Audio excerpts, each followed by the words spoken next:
সবাইকে শুভেচ্ছা। আজকে আমি একটা গুরুত্বপূর্ণ বিষয় নিয়ে একটু কথা বলতে চাই, যেটা খুবই জরুরি। বাংলাদেশের অনেক মানুষজন মনে করে যে সকল বাংলাদেশি দেশের বাইরে থাকে তাদের বাংলাদেশ নিয়ে চিন্তা করার দরকার নাই, আমরা যারা বাংলাদেশে থাকি আমরাই চিন্তা করব। এরকম একটা নেগেটিভ অ্যাটিটিউড বাংলাদেশের কিছু মানুষজনের ভিতর আছে। এইটা নিয়ে আমাদের একটু বক্তব্য আছে এবং এটা একটু খোলাসা করা দরকার। বাংলাদেশের মানুষ যারা দেশের বাইরে থাকে তারা মূলত তিনটা কারণে বাংলাদেশ নিয়ে চিন্তা করে। নাম্বার ওয়ান, সেটা হলো যে বাংলাদেশের রাজনৈতিক যে সংস্কৃতি, এইটা কিন্তু দেখবেন যে ইউনিক, পৃথিবীর অন্যান্য দেশের থেকেও আমরা অনেক আলাদা। এবং আমাদের দেশে যখন একটা ছেলে বা মেয়ে বড় হয় তখন যেভাবে সে রাজনৈতিক সংস্কৃতির চর্চার ভিতর দিয়ে বড় হয়, যেটা রেয়ার ঘটনা, পৃথিবীর অন্যান্য দেশের মানুষজন এভাবে বড় হয় না। যার ফলে আমরা পৃথিবীর যে প্রান্তেই থাকি না কেন, ওই দিন শেষে ঘুরে ফিরে আমাদের মূল টপিকস হলো রাজনীতি আর ধর্ম। তো এই জন্যেই বাংলাদেশের মানুষজন রাজনীতির যে কোনো বিষয়, সেটা দেশের হোক বিদেশের হোক, যে কোনো ব্যাপারে বাংলাদেশের মানুষজনের দেখবেন একটা কন্ট্রিবিউশন, মানে জ্ঞানের কন্ট্রিবিউশন আর কি, এইটা আছে এবং এইটাকে অ্যাভয়েড করার কোনো সুযোগ নেই। আর তাছাড়া যেহেতু আমরা এখন রাইট নাও গ্লোবাল সিটিজেন, একজন গ্লোবাল সিটিজেন হিসাবে আমাদের রাইট আছে পৃথিবীর যে কোনো বিষয় নিয়ে কথা বলার, এবং সেই আলোকেই কিন্তু মানুষজন কথা বলে।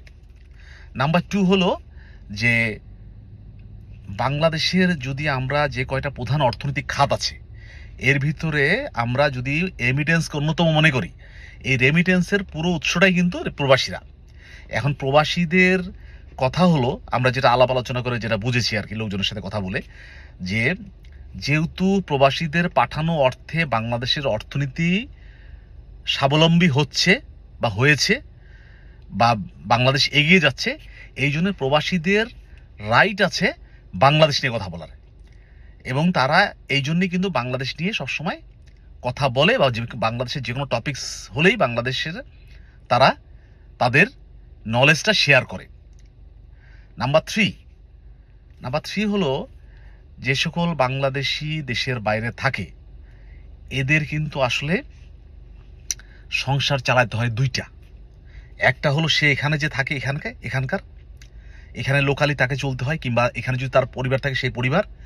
আরেকটা হলো বাংলাদেশে তার নিজস্ব পরিবার থাকে, অথবা তাদের বাবা মা ভাই বোন আত্মীয় স্বজন অনেকে আছে।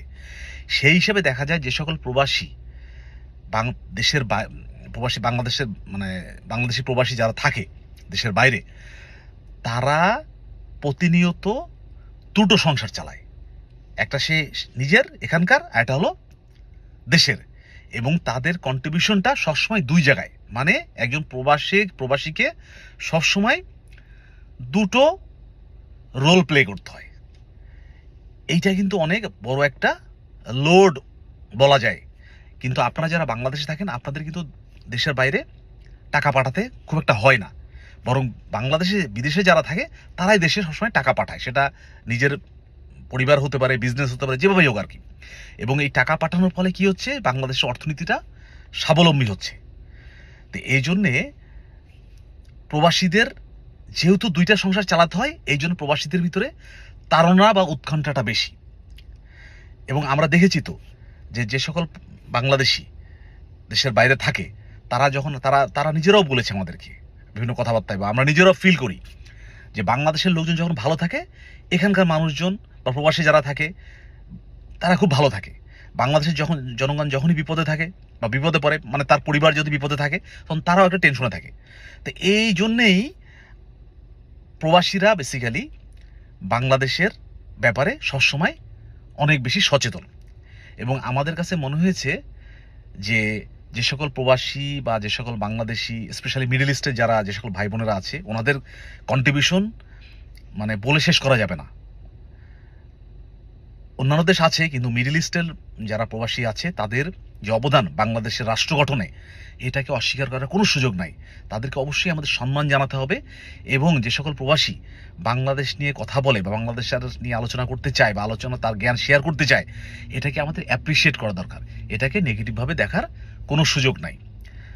এই জন্য যেহেতু এখন রাইট নাও আমরা একটা তথ্য প্রযুক্তির একটা বিশাল রেভলিউশন ঘটে গেছে, এখন যেহেতু সহজেই একজনের ইনফরমেশন আমরা আরেকজনকে দিতে পারি, এবং আপনারা খুব ভালো করেই জানেন যে এই মুহূর্তে পৃথিবীতে সবচেয়ে শক্তিশালী অস্ত্র হলো ইনফরমেশন বা তথ্য।